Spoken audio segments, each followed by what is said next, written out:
Bila kita nak pilih emas pula, kita berada di persimpangan.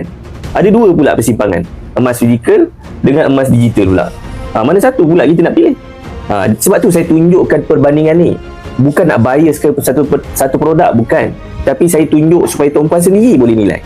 Macam rakan-rakan kita yang komen tadi, dia nampak yang nombor 2 emas fizikal ni lebih mendatangkan keuntungan dan kita boleh kekalkan emas tu untuk tempoh jangka masa panjang.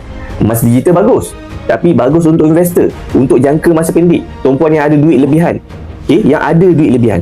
Yang tak ada duit lebihan, tuan-puan simpan dalam fizikal. Bila tuan-puan menabung, daripada situlah keajaiban akan berlaku. Macam saya, tuan-puan, bila saya konsisten menabung, tuan-puan, keajaiban berlaku sedikit demi sedikit, tuan-puan. Naik gaji, tambah tabungan, tuan-puan. Tapi tuan-puan, rata-rata orang buat alasan macam ni tau. Dia kata, Cik Farid, saya tak boleh nak menabung sebab gaji saya cukup-cukup saya. Gaji tu cukup-cukup makan saja.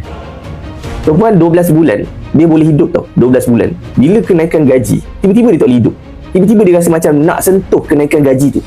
Kenapa nak sentuh kenaikan gaji tu, tuan-puan? Jadikan kenaikan gaji tu sebagai tabungan untuk diri dia. Itu baru betul. Kalau betul-betul nak berubah,